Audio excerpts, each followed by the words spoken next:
Okay, it's going live on YouTube. Hello, good evening, everyone. Thank you for joining the broadcast. Happy Easter. I can see a few messages coming in. Thank you so much. Yes, it's me, Emmanuel, with the property show from Softlandings UK. Yes, so this week, we're going to be sort of picking up from where we left off last week. It was such a popular show and we've had so many questions across the week.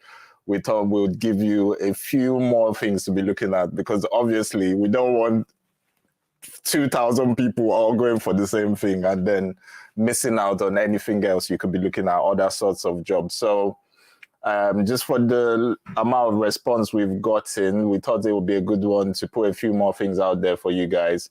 In addition to that, anyone that's been following the page, you might have seen this week, we are now offering 15-minute consultations on jobs. So these are mainly focused on people that want professional jobs. So if you were doing a certain kind of role in Nigeria before you came across or wherever, and you want to continue along that line, we can help you in that sense of things, tell you the things to be looking out for and how to focus your job search. So, you know, like I said, it's just carrying on from where we left off last week. It's a part 2 of that. So these are jobs which are quite easy to get into and we think people should be looking at in terms of newly arrived people. So if you're joining us on Instagram, and you do have a question, please, you can go across to YouTube and send us your questions there. It's the same username at Softlandings UK, and we'll be able to take your questions on screen. Okay, so the first thing I've got up on the screen on YouTube is apprenticeships.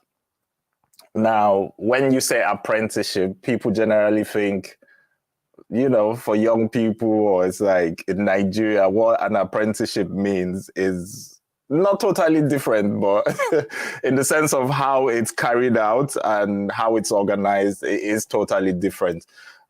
So there are a lot of schemes you can get into here where you start at the basic level with a company as an apprentice. You know, a training course could be for up to a year, sometimes 6 months. And then you work your way that way. Now, the only sort of drawback of the apprenticeship system is they're mainly focused on younger people, but there's still a lot of them that are available for older people. And that's what we want people looking at. Now, a good one, for example, is the smart metering program in the UK.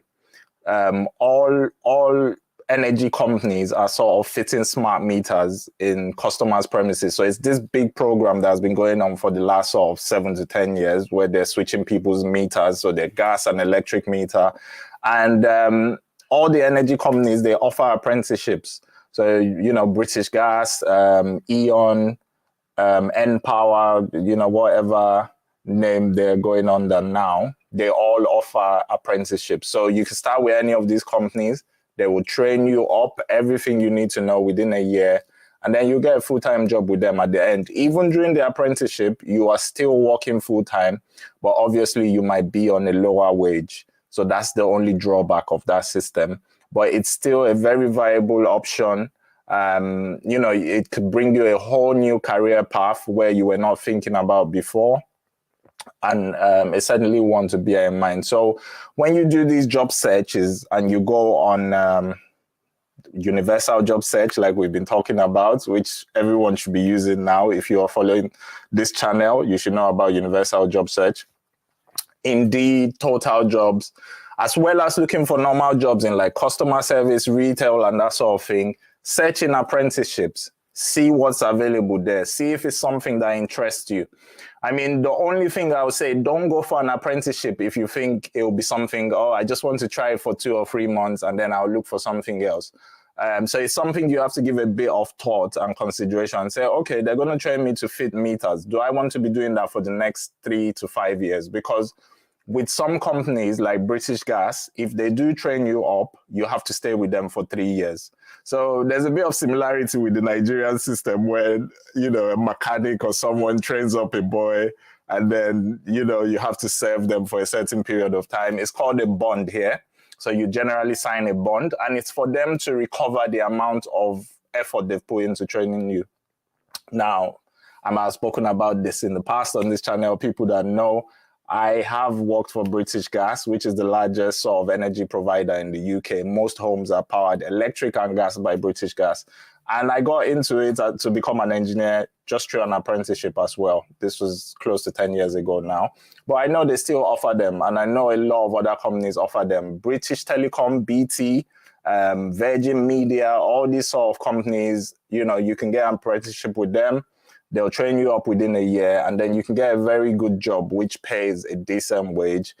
And once you're in that field, then you're skilled now. You have a skill in something, and it sets you apart from someone who just goes for a customer service job or just any regular job.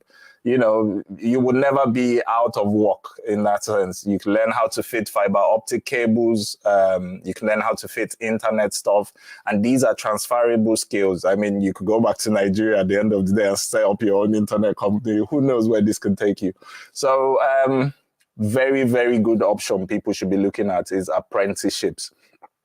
A lot of them, I'll say 60% of them are focused on young people who are 18, just come out of college, and probably don't want to go to university. But there's a good chunk of them where there's no age restrictions, and you can get into them quite easily. So that's one you guys should be looking at.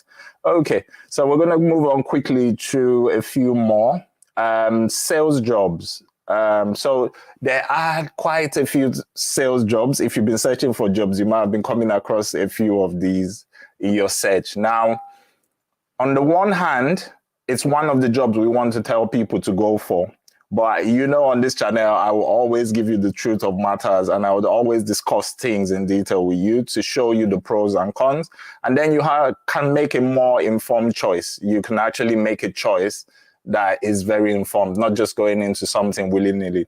Now, I had a client who came up the other day and said, oh, I've got a job interview with this company, blah, blah, blah. They haven't told me the salary. They really like me. They want me. They say, can I start as soon as possible?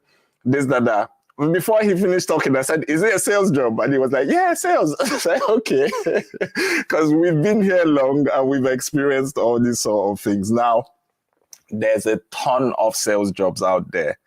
Now, what you need to consider with going into sales, don't go into sales job if you just want a job. If you're just looking for a job, it probably will not work for you. What you want to do is, there's this adage, there's this saying where they say there's people who can sell you sand on the beach. You'll be on the beach and they can still sell you sand. There's people who have the gift of the gab. They're good at talking. They're good at convincing people. Those are the kind of people that should go for sales job. If you are not a naturally social person, and I'm someone like that, I can't sell. I can only sell something somebody wants. So if you want something and you need information about it, I'm brilliant at doing that. I can tell you the pros, I can tell you the cons, I can talk to you about it all day long. But, a lot of these sales jobs, what you're going to be doing is you're either standing at a train station and you're asking people to sign up for charity. So you're telling them, oh, water aid or this charity, they're going to be helping in Africa. And on each time you manage to get someone to sign up to like a 12-month deal, they'll probably give you 50 to 100 pounds. That's how it works. So they're strictly commission jobs. So I say this, remember, you're just coming into the country. And where the story started is because I had a client who told me he got a sales job and he had an interview. So in the end, I advised him, I told him if he wanted to go for it, it's fine. But like I said, it's not for everyone. You've just come into the country as well. There's times you're speaking, your accent might not be what people can understand. There might be little variations in culture. How you're approaching people might be slightly different. So I wouldn't say go into it head first, but there are people who are special. They've got this talent. They can sell anything to anyone. And if you're one of those, sales is beautiful. Within a year or two of doing that, you will find yourself in places you don't expect. And Even saying that sales is all over the place. So sales is not strictly like charities like I'm speaking about. There's sales in, some of you in Nigeria, I can remember back in the day, I had aunties that used to do forever living, all these products where you Avon, what have you. There's all sorts of things you could be selling. And if you have a passion for it, if you think you can do it, then go into it. If not, I would advise you stay away from them. They usually don't advertise a salary. So if you see a job and they just say, oh, good structure or this, that, and they don't tell you the wage, it's usually a sales job. And things along that line. So as we spoke. So we've just got on YouTube as well. We've changed the screen to telemarketing. Now, this is a branch of sales, but this is not face-to-face or door-to-door sales. This is where you are in a call center, and these are much better kind of sales jobs. So if you are going to go for a sales job, I'll tell you the ones which are good to go for. Telemarketing is quite a good place to be in. Generally, you would be in a call center. Sometimes these days it might be a remote job where they give you a laptop and telephony software, and you can even do it from home. They will give you leads. So there might be people who have indicated, oh, I'm interested in insurance. Oh, I'm interested in this. So they will, this person already has some interest. Some are cold calling. So you're just calling someone who has no interest in this field, but they want you to sell to them. Some you have leads, they're already interested.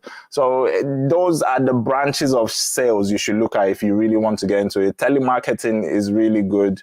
You could earn really good wages. And certainly if you've got that gift of the gab, if you're good at speaking to people, easy to make friends with people, it's one to consider. Okay, so we'll just move on from that really quickly because I'm trying to get to your property questions as well. As you know, this is a property channel, but like I said, we had such a huge reaction on last week's program. I thought we would touch on a few more. The next thing we will talk about is volunteering. Now, a lot of us, you come into the country, you just want something that's paying you tomorrow. You want to start, you want to get into it. The biggest problem you will get is a lot of companies don't really rate Nigerian experience. You have so many of you are making these CVs in Nigeria and they package all these things on the CV for you. And you come here and you find, unless it's something like IT, they don't really care like what you've done in Nigeria. It don't really impact them as much because they can't verify it. It might not relate directly into their field and that sort of thing. So a good thing to consider is to consider volunteering. There's so many volunteer opportunities, the same job sites that give you jobs you're searching for, you can search for volunteering opportunities. The reason why it's good to volunteer as well is you can get something from the UK on your CV. Some of you have been here 2-3 months, you've been searching. If you had picked up a volunteer role, and don't get me wrong, just because you're volunteering doesn't mean you're going to be working 40 hours a week with no pay. No, it could be 1 day a week. It could be 4 hours here. You go to a hospital, you help out. From doing that, you start to see what other opportunities are in that field. And as soon as they're recruiting, you could already say, oh, yeah, I've been helping in here. I've been doing stuff like that. So it's really one that's very overlooked. It's a pathway into work. It's a very valid pathway into work in the UK for you to have volunteered somewhere. It shows passion. It shows dedication to that line. And it will certainly help your CV to have something in the UK, and it counts as work. So when you're putting on your CV, even though you've been a volunteer, you're still saying, I've been in this hospital volunteering, I've been at this old people's home helping out. There's a lot of opportunities to volunteer. And you would be surprised, especially where I just mentioned old people's homes. If you volunteer socially, the councils have so many schemes they're running where you can dip in. Some volunteering is not even work. You can just go and keep old people company. They've not been out for days. They sit in the house. Yes, they have carers. We have hundreds of people going for care jobs, that sort of thing. But volunteering is totally different. You might turn up there just to have a cup of tea with them, just to, see what's going on, keep them company, keep them happy, that sort of thing. And I promise you, if you do that for 2-3 months, you put that on your CV, It will help you better than all those package things they've written on that thing for you from Nigeria, that one thing. So if you have got the time and you've been sitting around doing nothing, it's certainly something you should look into. It is, like I say, a very valid pathway into work in this country. Okay, so we're going to move on to IT training. Okay, so a lot of us are coming, like I said, the skills do not translate exactly across. Some skills you can carry across. People that are nurses, doctors, they just do a little bit of training and they're into a job here. Where you've had certain kind of roles in Nigeria that are not standardized, or, you know, you're not an architect, or you're not this, you've just worked in one company, you know, one thing or the other. It does help to get some kind of training, and IT is a very, very, very valid route. I know a lot of people tend to think, oh, IT is so complex, it's this. You'd be surprised the branches of things you can get into with very little training. There are also companies that will fund your training for free. I beg your pardon. And it's the same sort of scheme where you pay back later. So they'll get you a job at the end of the training. You're bonded to them for a period of time. You need to work with them for 1-2 years. But, you know, the training is more or less covered. A lot of IT training is somewhere in the region of between 1,500 to 3,000, and it depends on what branch of IT you decide to go into. Now, we've got networking, which is a really easy thing to get into, and if you've ever, you know, gone into IT to kind of see a stepping stone into it, you would have heard of Cisco, networking, CompTIA, all this sort of thing. It's really easy. In as little as 6 months, you could have a valid qualification that gets you a work with a job here. And these are high-paying jobs. You'll start at the bottom, obviously, but as you work your way up, honestly, these are valid options you should be looking into. We've got cybersecurity as well. We've got things like software testing. Now, if you come across companies that are offering these schemes where they will train you for free and you have to work with them, it's certainly something you should consider. I love the training as well. It doesn't have to be a regular 9 to 5. So you could get a part-time job if that's all you're managing to get now, and still keep up with this training. And then it gives you something much better to look for. The problem is a lot of us just want to come and you just want to get a good job and you just want to be into things. I try to explain to people there's a process. There's things you have to go through. For some people, maybe 30-40% of people, they will get something brilliant. A customer service, you're working 40-50 hours a week, you're making good money, you can start doing things. For other people, it doesn't come as easy. You might need a little bit of training, you might need a little bit of things to help you. So these are things you should really be considering. Okay, so I think I have spoken for long enough. We're coming up to the 20-minute mark. So we would, yes, start taking your questions in relation to property, in relation to everything we've just spoken about. If you want to know more, that's certainly our basic, our bread and butter. What we do here is property, but we like to give you something new every week to keep it interesting. Okay, so on YouTube, I've got Lillian Oluosifo. Thank you, Lillian. You're here every week. I really appreciate you tuning into the channel. She says we're live. Yes. We've got Jemima One Day. Hello, good evening. Thank you for tuning in. You say, hello, my husband is a USA citizen and I want to go for my master's in the UK with my husband. Do I need to add him as a dependent, or he can come with me and do a change of status, which is advisable? So he's already a citizen of the USA. He shouldn't have a hard time coming to the UK. You know, he will have to get papers to stay here in terms of a permanent sort of residency, something along those lines. And if I'm not too sure, is he with you in Nigeria or is in America? Just because you say he's a citizen, I'm not too sure. You could start searching for jobs before you come. And then, you know, that could even be form part of your status. So even though you're doing your master's, he could be the forerunner of your movement across. You can also add him as a dependent, which is what your question is. You can definitely add him as a dependent. There's no, just because he's from America doesn't mean he can't come on as a dependent. He certainly can. And do a change of status. So my advice, since you're asking for advice, is you can come with him as a dependent. Once you guys are here, he can look for a job that offers sponsorship, you know, and go that way. He will be probably in a stronger position. And not just the USA citizen that matters. What will matter is what sort of job line is he into, because even if you're an American citizen and you come to the UK, they're very cordial relationships. They're like cousins, America and the UK. They're very close. So it's very unlikely if he's got something legit doing here that he will be denied. You know, they will find it much easier than, I'd say, a Nigerian citizen, for instance. So he will find it quite easy integrating here. But you still have to show that you're here for something. So I'm sure if he wants to get into a job, whatever line, you can take a few tips of what we said. He can do some training, that sort of thing. So come on your status as a dependent and then look for him to change over. You probably have it easier than yourself changing over. So I hope that helps, Jemima. If you need a bit more information on that, please send us a DM on Instagram and I'll be happy to look into that for you. I don't always have all the answers to hand. I'm not going to claim to be an immigration expert. This is a property channel. But obviously, if there's anything I can ever do to help people, I am always on board to do that. So I can look into that for you in more detail. All right.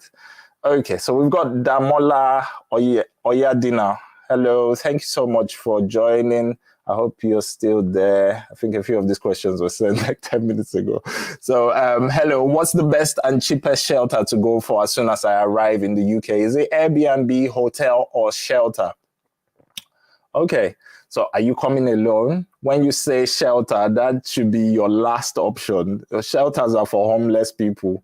So they're not very beautiful places to stay. A lot of time, it's not a room to yourself. It's a hostel sort of situation. So there might be 6 women in one room. There might be 6 men in another room with bunk beds. So it's not really one I advise people to go for, but if you find yourself in a situation where you cannot afford an Airbnb and you're single, it is a valid option, not the best option. A lot of these people who go there, I've spoken about this on this channel a long time ago, not recently, you know, about a family who came over and due to the issues with property, all they could find themselves in was a homeless shelter. It was not a brilliant experience. You won't be able to cook, you know, you won't be able to do much in there. It depends on the one anyway. Not all shelters are the same. Some are houses where, you know, you're only sharing with 2 or 3 people and you have your own room. They're few and far between. So if you have it and you can afford it, I always recommend Airbnb over hotels. I beg your pardon. Now, why do I say that? I tell this to customers all the time and they say, oh, just get me a hotel. It's cheaper. It's £60 a night or £70 a night where I'm going. I'd rather pay for a hotel. Airbnb sometimes might be cheaper, might be the same price, but the winning advantage for you is the ability to cook. If you go to a hotel, you can't cook. Food in the UK, to buy food, it's not like Nigeria. It's not like where you're coming from. And I say this all the time. Where you're coming from is different from where you're going to. You could easily, on one meal, spend for takeaway £7 to £10. Now, multiply that by 2 or 3 times a day, you're talking £20, £30 daily. So if you look at how much you're saving when you could just get a place where you can cook, it doesn't compare. I know it's not an option for everybody. Sometimes you're going to certain areas and the Airbnb prices are out of whack. They're just ridiculous. I had a customer, we were going over a few places. And I think just because of the huge pressure and demand on places now, even the Airbnbs that used to be quite cheaper than hotels, they are all going very high now. Also, you know, the laws of supply and demand come into play quite easily in the UK. There are towns where people are going to. These are not popular places for people to go to. So there's fewer people doing Airbnb there. So you're limited to what's actually available. So like I was saying, I was looking with clients yesterday and one town, there's only about 10 available. And then just about 30 minutes down the road, a bigger city, there's like 70, 100 available for their dates. So sometimes don't be fixated on the place you're going to. Look at the cities around there where it's within commuting distance. Everybody in the UK, most people have to travel for work. So we get into this mindset when we come newly, because you're coming to a new place, a new country, you want to be right by everything. You want to be close to the school. This is what people come to me. I'm going to this school. I want to be 5 minutes to my school. I want to be 5 minutes to my place of work. Listen, people that have lived there for 10, 20 years, they still travel 1 hour to work. So you're probably not going to get 5 minutes away, because the cost is a limiting factor. A lot of universities are based right in the middle of city centers where it is more expensive to rent, and all these other factors come into play. So don't be scared to have a commute. If you have to travel 1 hour to get to work or to get to school, it is quite normal. And even where you're coming from, it's quite normal. How many of you went to university and was living right beside the university, or your working place? You didn't have to travel to work. If you worked in Lagos and you lived in the mainland and you worked on the island, you're talking of a 3-hour commute in the morning. So let's not be scared of commutes. So sorry, Damola, I do go off on a tangent, but I like to cover other things when people bring up these questions, because it helps all of us with our learning. You said, I'll come back to your question. What's the best and cheapest shelter to go for? Shelters are the cheapest. So if you get a hostel, they're called hostels. So if you're looking online, you can look for hostels, you can look for shelters. You can get some for £10 a night, £15 a night. They're not great places to be. You will be surrounded with homeless people in the UK, and if someone is homeless in the UK, it's usually not just because they're not employed. They might have drug issues, they might have alcohol addictions. So they cannot maintain a tenancy. There's houses for everyone. If you're working, you should be in a house, you should be living quite normally. Why are you in a hostel? It's usually you've lost your home because you didn't pay your rent, or one or two other things. Sometimes people going through divorces. It's always people with bad situations. I don't encourage people to go there. But if it's your last resort and you think that's what you want to go for, you will get shelters for as low as £15, £20 a night. Try limit how long you stay there. It's not the best. Airbnb is the best option. You can cook. Hotels are midway. They'll be nice. Somebody will come clean your room every day. That sort of thing. You know where a hotel is, but you can't cook. So you have to be stuck with paying for food. Okay, so we'll just move on quickly. Lillian, Olu, Osifo, you said, can an international student do an apprenticeship? No, unfortunately, you can't. So I do know my advice is going out to students and to dependents. A lot of what I talk about in jobs are focused on dependents, because they can't be done part-time. You have your restrictions on your hours, and most apprenticeships will want you there full-time. There might be one or two that do part-time, but majority of them, remember, you're trying to learn everything about a new profession in a very short time. Like you're trying to be an engineer for an energy company. They're compressing a lot of training into a very short period of time. So most times they are full-time.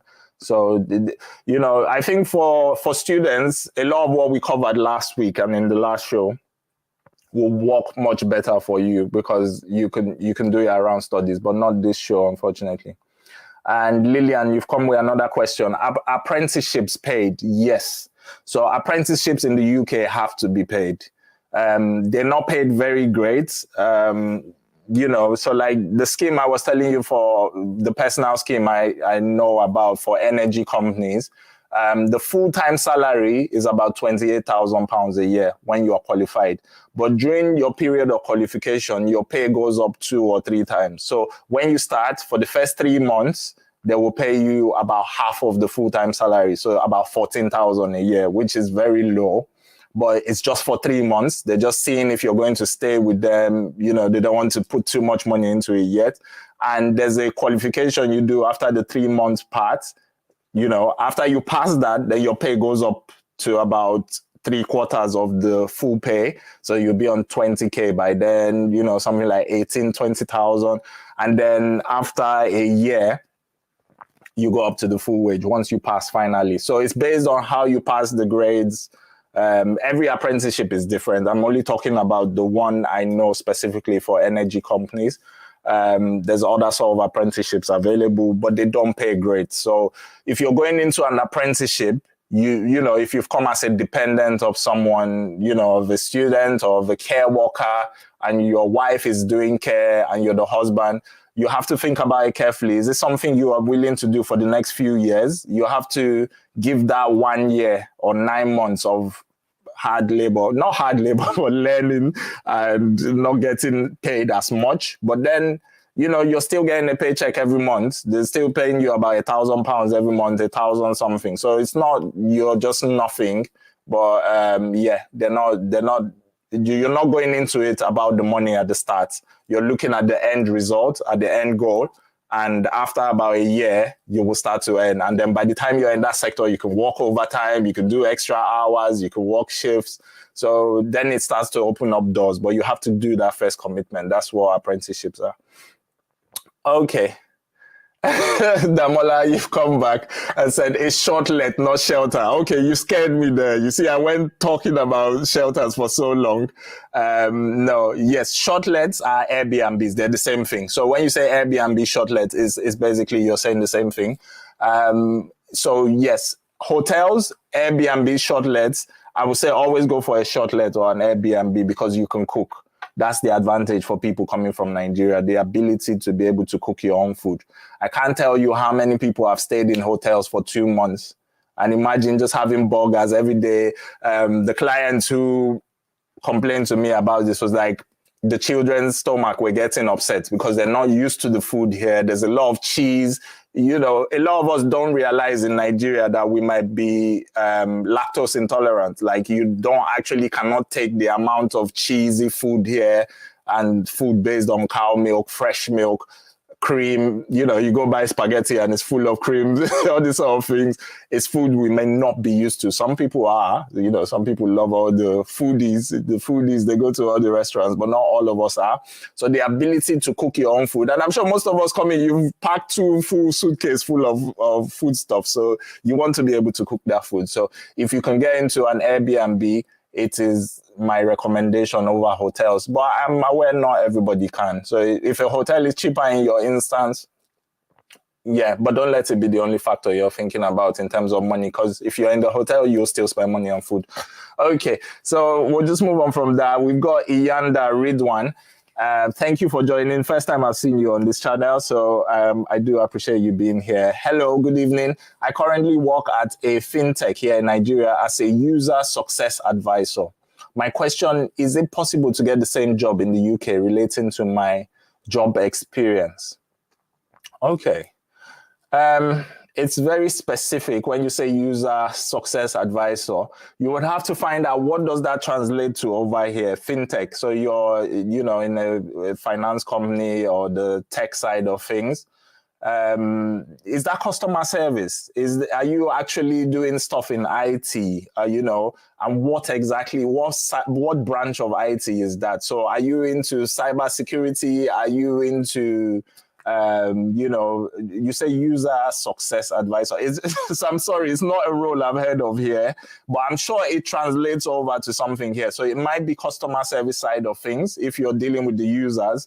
And that's what we would call tech support here.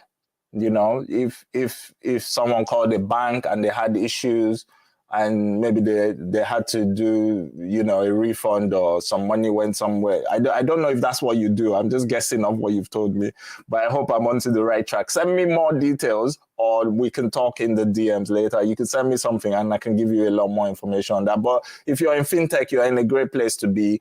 You know, these are the growing sort of sectors here. Anything IT related, honestly, you're in a very good class of people to be in. So at least you've got something, some skills with you coming in.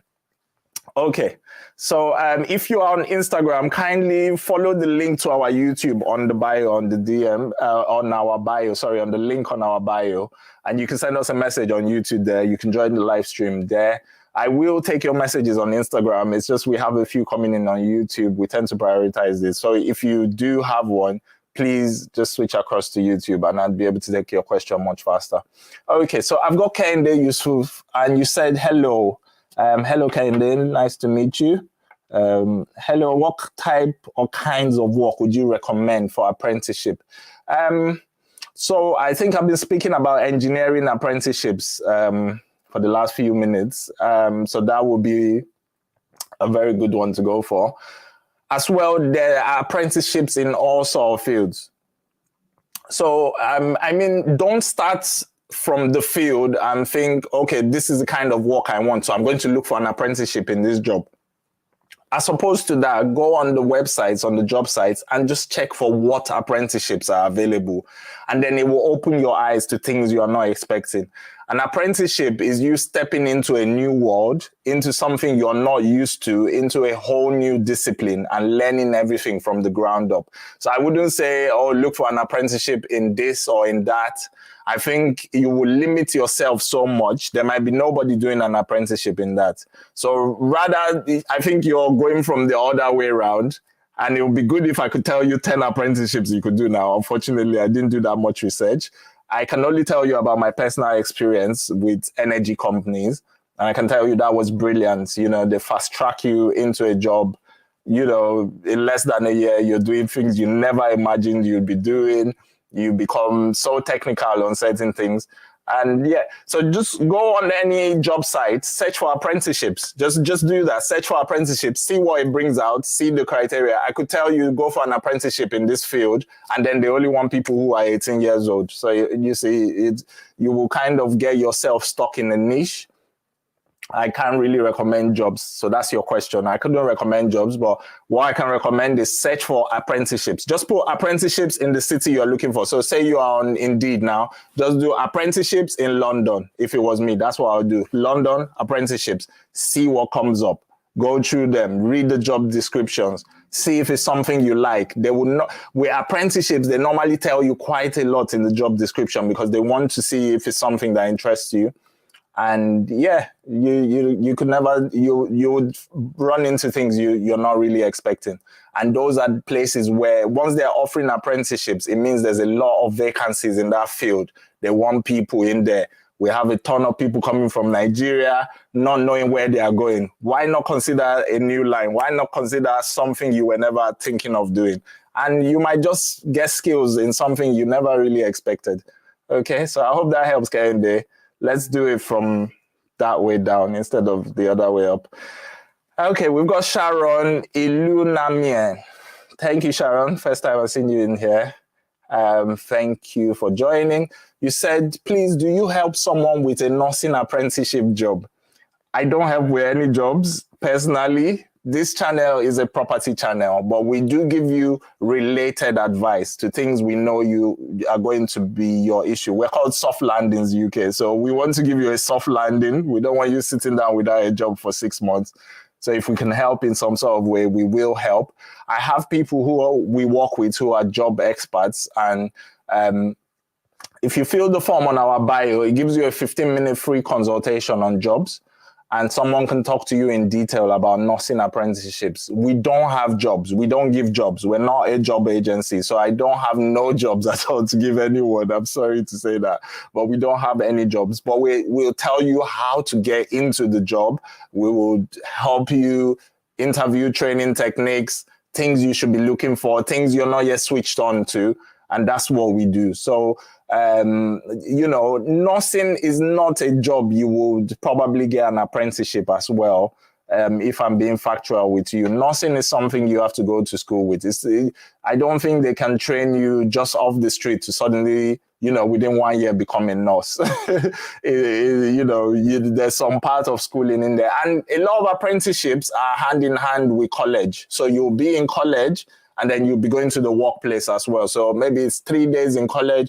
It's like there's apprenticeships to become train drivers. If you wanted to drive trains in the UK, you can learn from the ground up. You can become a train driver through an apprenticeship. So, you know, you'd be in the class 3-4 days a week. You'd go to the train depot 1 day a week. I have a friend who works for National Rail. He did an apprenticeship for 3 years, and it was learning about how to, you know, the rail tracks where the trains go on, how to maintain those at night, what to do. He had no experience in this field, just applied for an apprenticeship. Lucky he got in.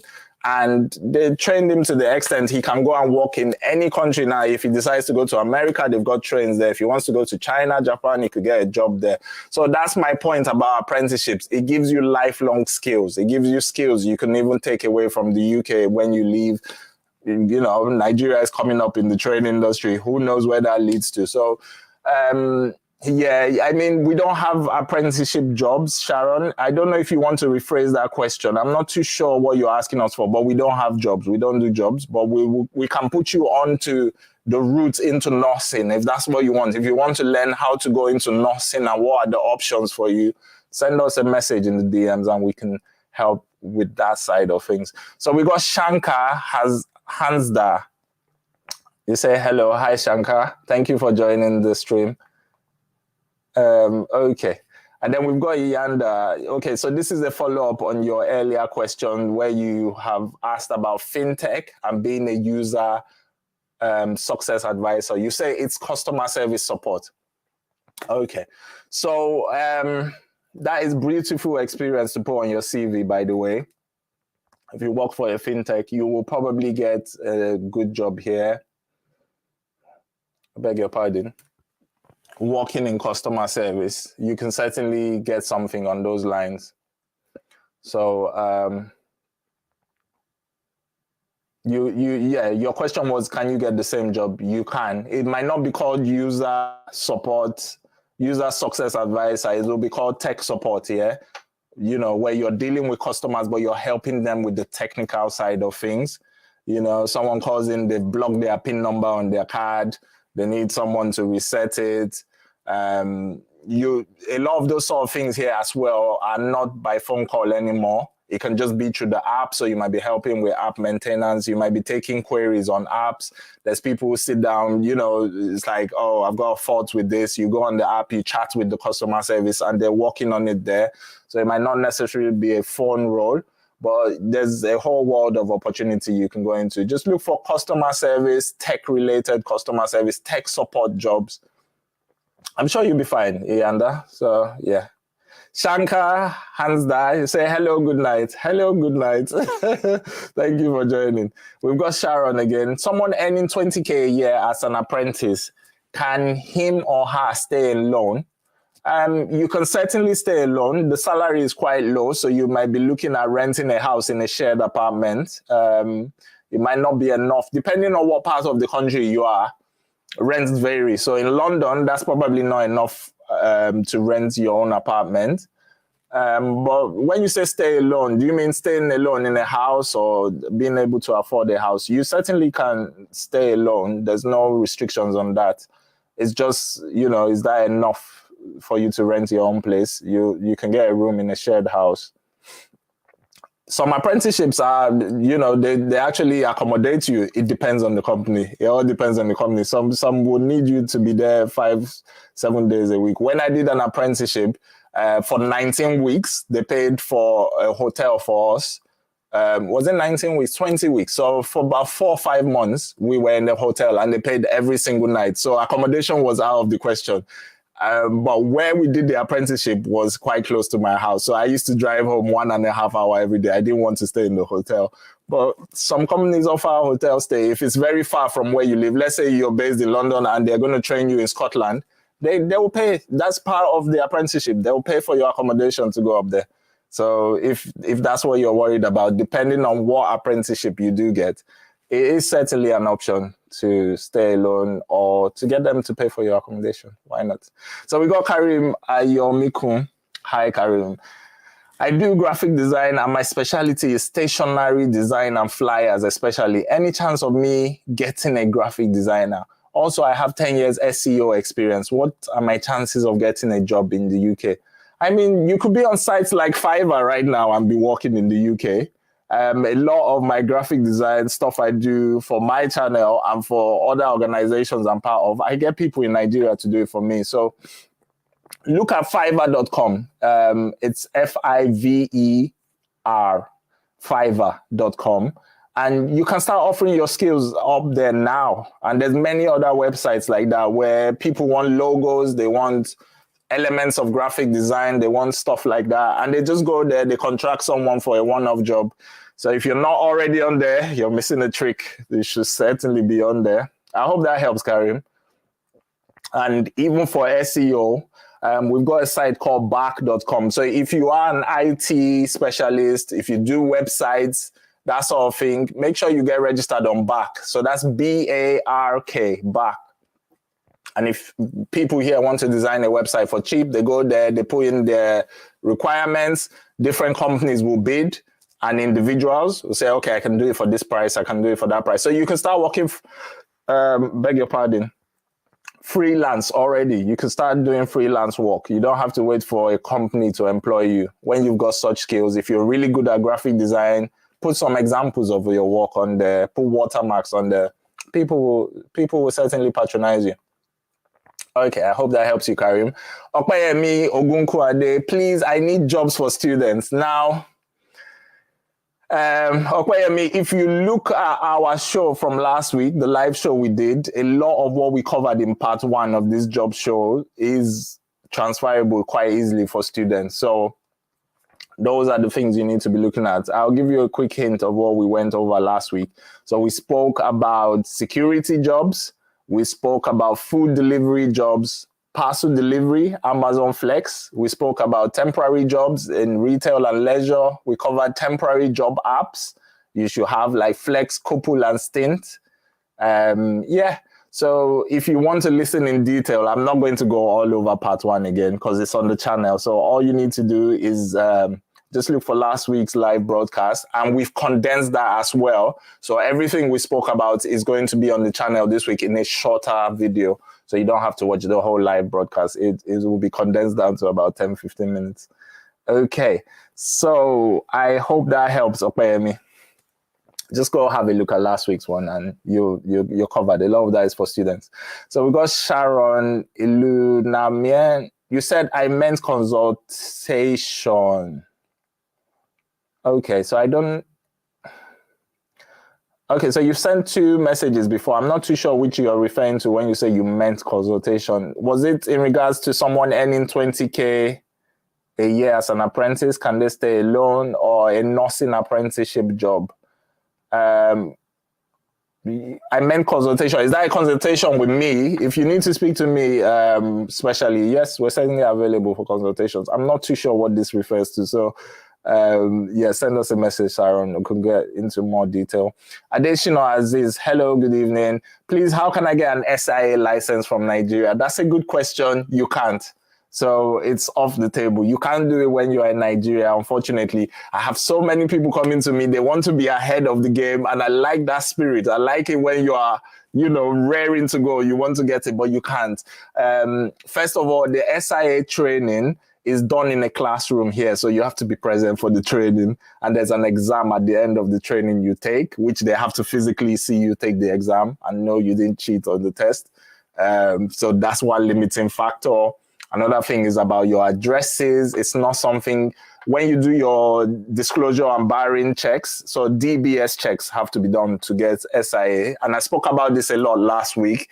There's special checks you have to go through if you're going into the security industry. They have to check your last 5 years of work, where you've lived, all that sort of thing. It's not possible to do from Nigeria, unfortunately. So you will need to be here.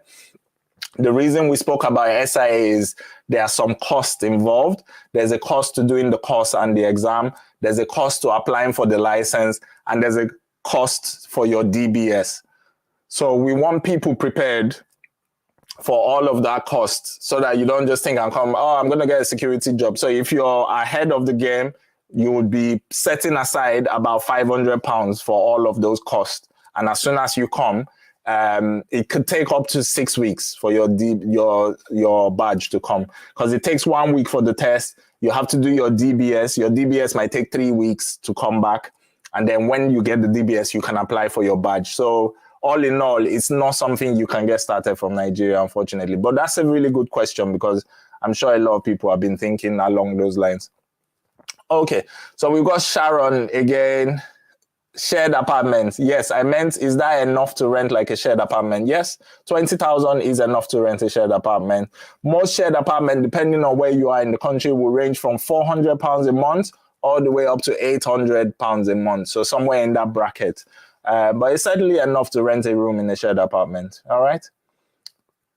Iyanda, thanks a lot. I'm good to be here. Thank you for coming through on the Easter Sunday. We appreciate your presence. We've got daily inspiration. Okay, I think you're going to inspire me now. I like that name.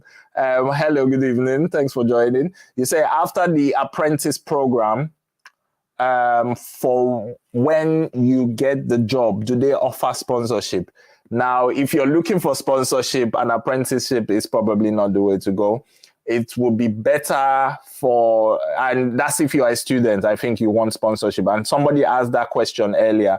For students, I don't think to go for an apprenticeship is the best. It's more for people who are coming on the skilled workers visa and their husband or their wife, because a lot of people coming for skilled visa are coming for 3 to 5 years. You might be on a 5-year visa. So if you've got a 5 years length, you can get into a new career. You can start something new. For student visas, you're only coming on 2 years. The job might not offer sponsorship. So it's not one for that line, not that route. And remember, this show is just telling you what jobs are there. I can't tell you what will give you sponsorship, if you see what I mean. You would need to do a bit more research. Some jobs might give you sponsorship at the end. Don't start an apprenticeship without knowing they can give you sponsorship, because you're going to invest 1 year of your life in this, maybe some 2 years. And I spoke about a friend who works for Network Rail. It's a 3-year sponsorship. They may not even give you the job if you don't have the right to work in the UK. They will not even give you the apprenticeship. So it's not for that. You know, if you're a student looking for sponsorship, these are not for you, unfortunately. Yeah. Okay. Sharon, thank you. I appreciate you. We appreciate you being here as well. Thank you so much. We got Karim again. I'm working as freelancer, but it's kind of complicated these days. But I'm coming to UK soon. So I was asking if I could get a job for those skills when I get to the UK. I hope my question is clear. Okay, so you can. You certainly can. It's a really competitive field with graphic design. You know, do you have any qualifications in it? Have you just gotten into it as, you know, a lot of people just get into graphic design, you know. It will depend on the experience of what tools you can use. There's special tools in graphic design. So if you've got a very high proficiency in certain kind of things, there's jobs for graphic designers. Go on the job sites. You will find jobs for graphic designers. There's not a shortage of jobs. It's really competitive as well. So, you know, to find someone to employ you full time, it will be a big company, and most of them already, you know, would recruit from here or just do things freelance anyway. So, yeah, hopefully that helps you, Karim. Sharon, the consultation refers to the jobs questions. Yeah, please send me a DM. We can iron it out, you know, whatever you need to know, I can get into. And we've got Kende. Please, what are the job opportunities available for a fashion designer? Okay. You know, fashion design is not one that there's companies that will employ you. The thing with UK fashion, a lot of the fashion here comes from China, Taiwan. They do a lot of fast fashion, so things that are in vogue for this season. And then, you know, every shop will be making a certain kind of dress for women. This year, maybe it's a little black dress. Next year, it's a red maxi, mini thing, whatever. And they all copy off each other, whatever is selling best, what some celebrity has worn. A lot of fashion design doesn't happen in the UK anymore, unfortunately. It's all shipped out abroad. There are a few fashion companies still going. If you are a specialist in Nigerian type of clothes, you will get a lot of work here. You can just target the Nigerian, you know, sector. There's over 1 million Nigerians in the UK as a last estimate, maybe even more. So I think a lot more, to be honest. So there's people who want Ashoke every weekend, and there's not enough fashion designers here. So it just depends on what angle. Fashion design is something that's very creative industry as well. It's so similar to the guy who asked about graphic design. So if you're really, really good at it, it's brilliant you're coming to the UK, because if you can do all these lovely kind of dresses, you can do things they haven't seen. Before you know it, you will be on London Fashion Week. You know what I mean? You will be, opportunity is there. There's opportunity. But when you say job opportunities that someone should employ you, it's not as great, Here as well, people go to college for fashion. So, it's what qualifications do you have? Did you just pick this up by yourself? Have you been to an actual fashion school? Do you know the seams and the special things they do here, all that sort of thing? That's what will come into play. So thanks, Kende. I hope that helps. If you need more advice on it, if you want to speak to me more about it, send us a DM on Instagram. I certainly, our contacts are going across the screen as well. You can always send me a message on WhatsApp, if you're not on Instagram, and we can certainly help you guys in detail. Okay, so we've got Opeyemi Ajala. Good evening. Thank you for joining. What's the feasibility of getting a job in the construction industry as a site engineer, superior project manager with 5 years working experience in the Nigerian construction industry? Now, good you asked that question. I have a friend who came over from Nigeria and got into the same industry, and he has a lovely job now. The only thing I would ask is, what qualifications do you have in Nigeria? Do you have like the Prince 2 qualification? Do you have anything in health and safety? Health and safety is very big in the UK in a way where it is not in Nigeria. Health and safety is the focus of the construction industry, if I could even put it that way. There's a lot underlining those sort of things. So you might find that when you come, you need to take a few sort of certifications in health and safety just to, get yourself up to the standard of work here. And like I said, I've got someone who just went through that. So if you want more in-depth advice, send me a DM, send me a message. You can get a job. I don't think you can get straight into it just with Nigerian qualifications. You will need something on this side. You would need to do some study here. You might be lucky to get a company, not called an apprenticeship as such, but they would be able to help you through certain parts of this. And that's what happened to my friend. He got a nice job in a company and they put him on certain training courses. So, you've got 5 years experience, which is beautiful. And it sounds like you were at a high level there, if you're talking of superior or project manager. So, yeah, there's definitely opportunities. UK is undergoing a housing crisis right now. So it's build. Everywhere you turn, there are construction sites. They're putting up buildings left, right, and center. So there's a lot of opportunity in that sector, definitely. I hope that helps, Opeyemi. So we got Chukudi Ejogu. Hello, Chukudi. Haven't heard from you for a few weeks. Hope you're doing well. Last time we spoke, I think there was a situation you were going through. Anyway, you say, hello, sir. Can someone who lives at Essex, Braintree, or Colchester work in London? Certainly. Yeah, there's trains coming in there every hour on the hour. So, even more frequent than that, different trains. So many ways to come in. But you would be coming by train, probably not bus. I beg your pardon.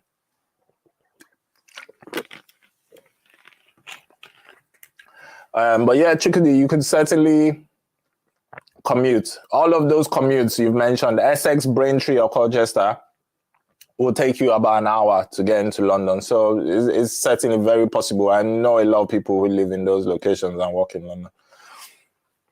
Okay, I'm actually coming in September 23 for a master's in construction project management. Okay. So you're coming for a master's and you want a job in the field. Yeah, you can certainly get one. I wouldn't, you're still in a very good position. The only problem is how that fits around your studies. Because some master's programs these days, they're requiring you to be in school up to 4 days a week, which is a bit ridiculous. Masters used to be 2-3 days. Even 3 days was a lot. But I think all of a sudden now, the requirements have gone up. So it's just how much time you have to put to a job aside from your studies. But you can start even little things, like I said, from volunteering, from apprenticeships, all that sort of stuff. You don't have to start at the top if you're studying, but there's certainly pathways into the construction industry. It's a good one to be in. Abiodun Magbe Ola, hello. Beg your pardon. I think you've been here before, Abiodun. And you say, is there any particular way of writing a CV for UK jobs? I mean, that's a service we help with. So if you do need help with your CV and you think it's not up to scratch, we can help you review your CV. We can help you put that together. I don't think that's something I can go over in this show. But there's things you're not thinking about which need to be included. And these people who do CVs for you guys in Nigeria, they're just working off a template and it's like, change the name, put your name, put this, they file it out to you. You know, your CV has to be tailored to the role you're doing here. Very specific, your cover letters, that sort of thing. So if you need more help with that, fill in the consultation form on our thing and someone can speak to you in depth on that. It's not something I can go over on here, but there is certainly a way Nigerian CVs come across when, you know, and I have a friend who is a manager in IT. And he was just talking to me about this last week, like, all these guys from Nigeria, I have about 10 applying for this job, and I don't quite know. The whole CVs just look the same, like the same person wrote all of them. So they are picking up on these things. He's Nigerian himself, but obviously they want someone with UK experience. So there's a lot of people out there going for jobs right now, you know. It's not easy. So this is why we're doing these shows, to help you out where we can. Okay, so we got Lillian Nicole. What's the nearest city to live for someone who has a job in Coventry? I can't tell you that off the top of my head, unfortunately. But I'm sure if you consult Google, we'll do it together. Let's go on Google and I can tell you what's near Coventry that looks good for you. I've been here 20 years. Doesn't mean I know every corner of the UK, unfortunately. Okay, so Coventry, Birmingham is a good option for you. Nuneaton, you know, those are all within commuting distance. Probably Rugby, you could look at. The nearest city to live in. Why are you not living in Coventry? You said the nearest city to live in for someone who has a job in Coventry. If you have a job in Coventry, live in Coventry. Unless you're looking for somewhere that's cheaper, then I'll say look at the surrounding areas. Just go on Google Maps, look at what's around there. You've got Nuneaton, you've got Royal Leamington Spa. That's very expensive, so I wouldn't focus on Royal Leamington. That's a very expensive place. Solihull is on the outskirts of Birmingham. You could look at that. That's quite cheap. Rugby would be a good one to look at if you really don't want to live in Coventry. There's also a place called Kenilworth. That's a good one as well. Or Bedworth. We could go on forever. Just look at the places around there. I'm sure you'll find something that fits in your budget, if that's a budgetary issue. Abiodun, so I think you're talking about CVs. So your first question was, is there any particular way of writing CVs? And then you've come back with, does 1 year of experience disqualify? Depends on the field. Someone just spoke of construction and said 5 years. That would be a great place to be coming from, even if your 5 years is in Nigeria. If you've only had 1 year of experience in something, they don't class it that you are very experienced in that thing.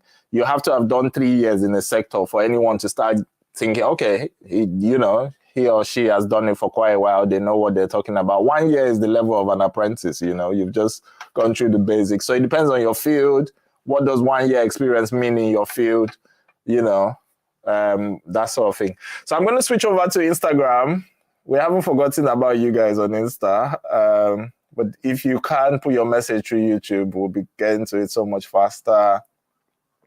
Kenny Bravin, hello, happy Easter. Monye Glory says we are growing. Thank you so much, Monye. Your Misley, good evening. Thank you so much for joining. Hello, everyone who's joined earlier. Funlo Lafa, good evening. I hope you're still there. 5 Chase, what's the best and cheapest shelter? So I think we answered that on YouTube already. Okay, so those are most of the questions. We don't have a lot here, so that's good. Just going through. Okay. Funlolafa, I hope you'll take comments on. Yes, we will. This takes us a while to get here. Orimiri, Emmanuel, good evening. Funlolafa says, maybe you should do a show on jobs that can be done by 35 to 45 years old. Apprenticeships can be done by 25 to 45 years old. There's no ageism in the UK. Most jobs that are open to anyone now are open to all ages. Just a few apprenticeships specify they want people just out of college, but most of them are open to you. So, yes. We will certainly look at that, people on the older side of things and what's easy to get into that. That's a good idea for a show. Okay, so we've got the Medal Studio. You said, boss, answer my question, I beg. I didn't see your question, unfortunately. I do apologize. Flames Photos, I haven't checked. I have checked. I haven't seen any school doing project management tech. Very specific. If you want to speak to us, for project management courses, if you're still there, these are courses you do by private organizations. So it won't be a university probably. It's something you could do quite quickly through a private organization. So I hope you got that answer. Ololade Billions, I want to ask a question, please. Well, throw the question in there. You don't need permission. Tammy's Kiddies Wholesale, coming with a student route. Can we go for the course? If you're talking about apprenticeships, probably not. Otumba Oyi, how often do you do this, please? We're here every Sunday evening. So every Sunday evening, I'm here with you all the way up till May. And in the middle of May to the middle of June, I will probably be presenting the show from Africa because I'm in Africa for a month, but I'll still be with you as much as I can. Queen Magic, is it easy to get into the aviation sector? That's a beautiful question. Aviation, it depends on what part of the aviation sector you're talking about. So do you want to be a pilot? There's an age limit on that. If you're up to 30, 35, you are aging out of it already, because to become specialist in that field, you need quite a few years of training. So there's a limit. Do you want to be a flight crew member? So serving on the planes. That is another nice place to aim at. I have a friend who works for British Airways. You know, he used to work for NatWest Bank before and he got a job with British Airways. And now I get cheap tickets through flight staff tickets. So you can certainly go into the aviation sector. It depends on what. I have a different friend who works in Heathrow Airport in the baggage sort of sector, flight operations. He's training to be one of the people who directs the train, the plane when it lands. So aviation is a wide field. Tell me a bit more, but it's easy to get into if you've got an interest in it. Not easy. There's a lot of testing and stuff, but you can get into different parts of it. So I used to want to be a pilot when I was a child. So it's something I'm very passionate about, aviation. Ololade Billions, can I run a part-time master's with my tier 2 visa? Yeah, if you got permission to work, you can study as well, as long as you can pay the school fees. And you know, I don't think there's any restrictions on study. If you come on a tier 2, you can do your master's as well. J2 Wigs Hairs, is the care job still available for Nigerians? Yes, it is. I noticed there's something that's been going around for the last 2 weeks about care. So this is a good opportunity to clarify it for anybody who is here now. You can still do care jobs. There used to be organizations here, there still are, like companies that go to Nigeria. Beg your pardon. So the company goes to Nigeria and they recruit doctors and nurses directly from Nigeria. If anybody can recall, during the pandemic, there was a whole plane that they had to give special permission for a whole plane of doctors to come to the UK because nobody was flying during COVID then. These are the kind of companies that they don't want to do the recruitment anymore. If you find a job by yourself, not through an agency, if you find it to, you know, to a company here, that's fine. There's no restriction on that. The restriction is on the companies that used to go to Nigeria, recruit hundreds of doctors, bring them over here and then pay them very poor wages. And then the government sees it that Nigeria is losing a lot of doctors. There's nobody to take care of the people there. So they don't want them doing that mass recruitment. Honestly, it's mostly focused on doctors and nurses, but it covers the whole sector. I've seen this question time and time again. I've seen it in groups I follow. I've had customers come up to me, can I still do COS? it is still fine to come over for a care job if you find it yourself. Not that you are working in a care company in Nigeria, then an organization just comes for you and say, oh, we want you in the UK. The organization is no longer allowed to do that. The restriction is not on you. So I hope that clarifies something for people, because there's so much miscommunication going around this issue on care jobs. You are still allowed to come to the UK for care as a Nigerian. Please don't be misinformed. If you need more information about it, I can show you the exact what it says there. I can send you screenshots I've done. I've been reassuring so many people on this topic in the last few weeks. So you can definitely still come do care jobs, okay? Otumba, okay, we endeavor to join in every weekend and tell people to. This has been really educative and informative. Thank you. Oh, please do. You have a lot of content creators who are dancing. They're not telling you anything. They dance, they do all this nonsense, and they have hundreds of thousands of followers. We that are giving you real value, you know, we get lost. Nigerians, anything, just dance for them. Dance like Senator Adeleke. They will follow you. I'm sorry, I don't know how to dance, but I have got a lot more things that are relevant to what you are doing than these people that are just not telling you anything really. How early should the search begin? Funlolafa, thank you. I think you're still with us. Should the search begin? Against arrival in August, Bedford of NK, what kind of schools are available in quieter cities? Okay, so I think the earliest you should be starting your search should be about 2 weeks before arrival.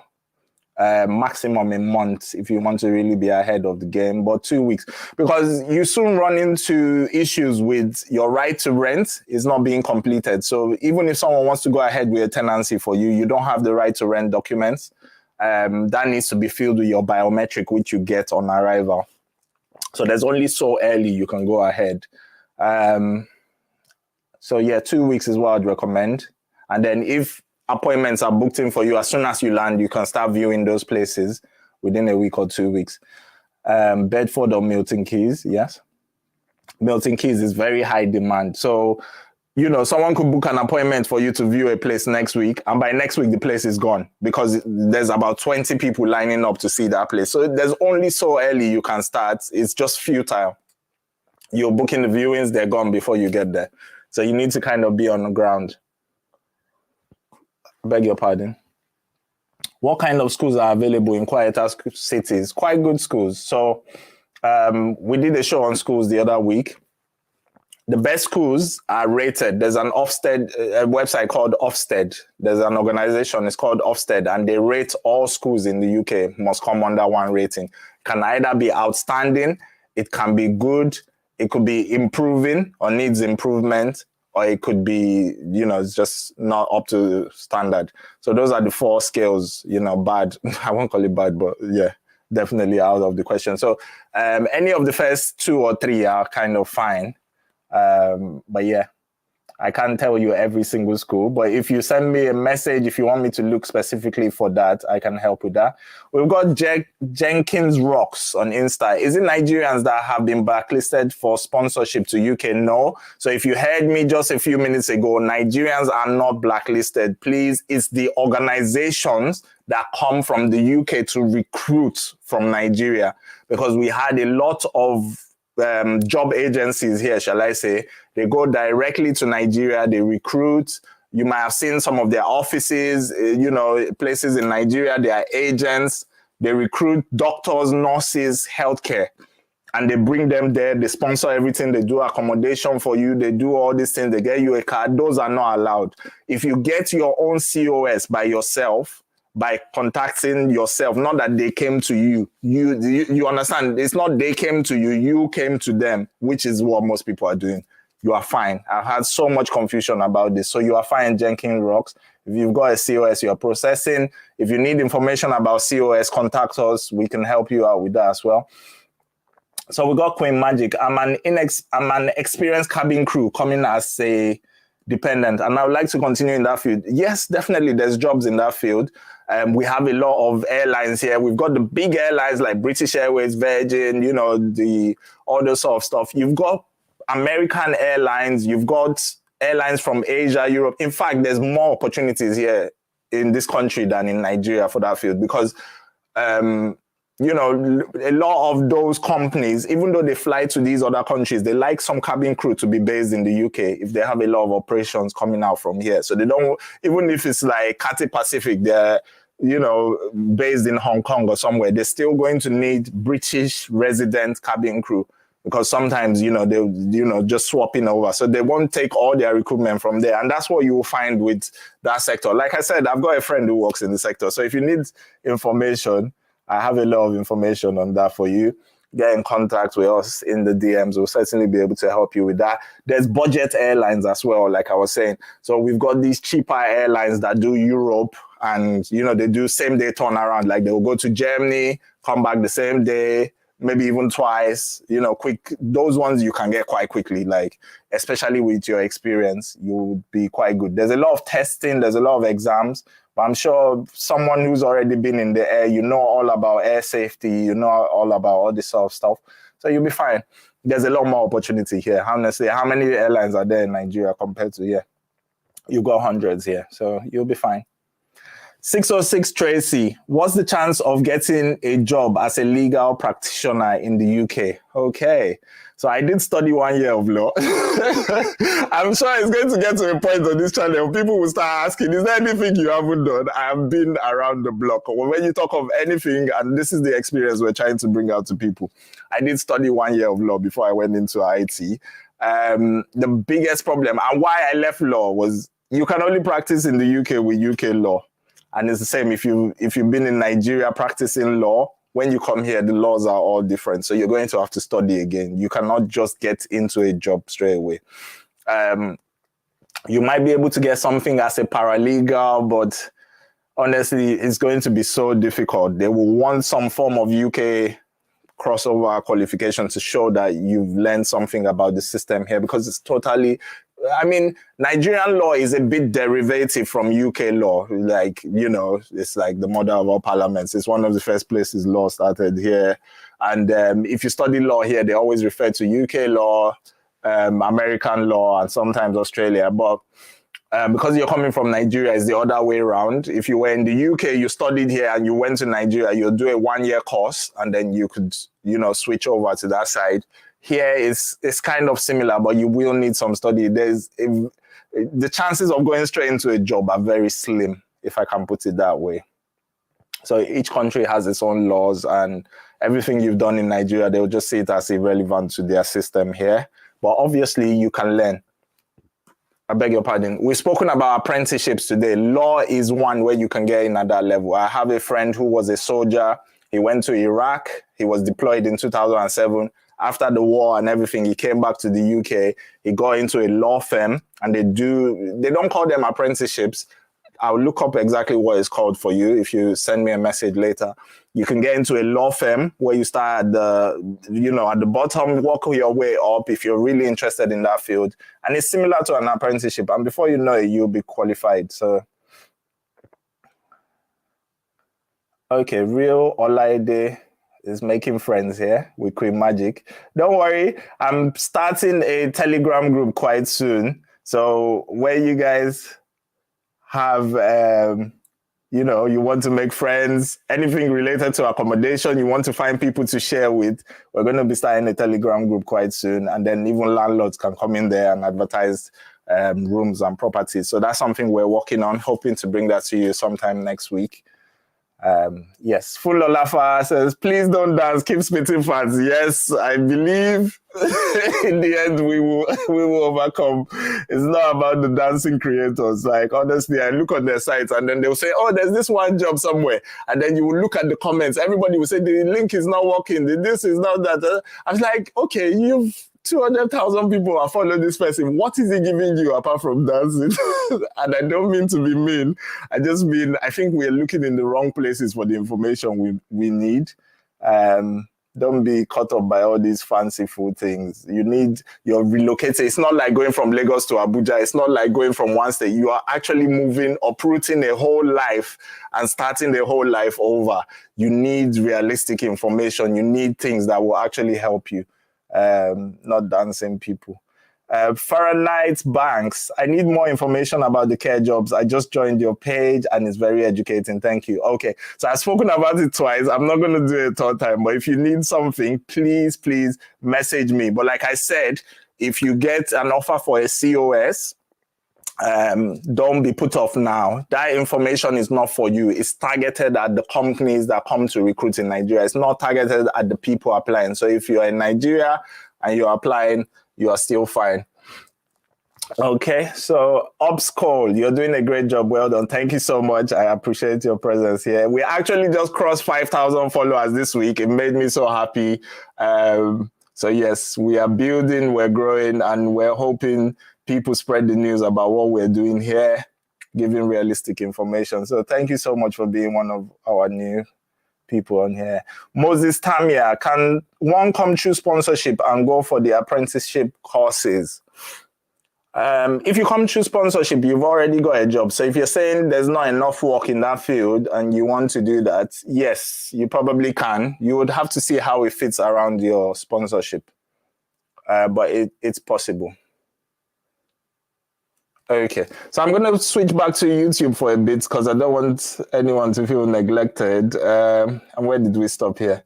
Okay, so we've got Fifi. How long can a person stay in the UK while on a visiting visa? I hope you're still with us, Fifi. My mom is planning to come to help watch the kids for 4 months. Is that too long? Okay, so if she's coming on a single entry visa, which is normally given for a period of 6 months, you might have caught something on the channel. We were talking last week. The person we were talking to was planning to switch from a visiting visa to a sponsorship visa. And I was telling them that could take 3 or 4 months for that to go through. So it will be a bit long on their visiting visa. 4 months for your mom to come and watch the kids should not be too long. That should be fine.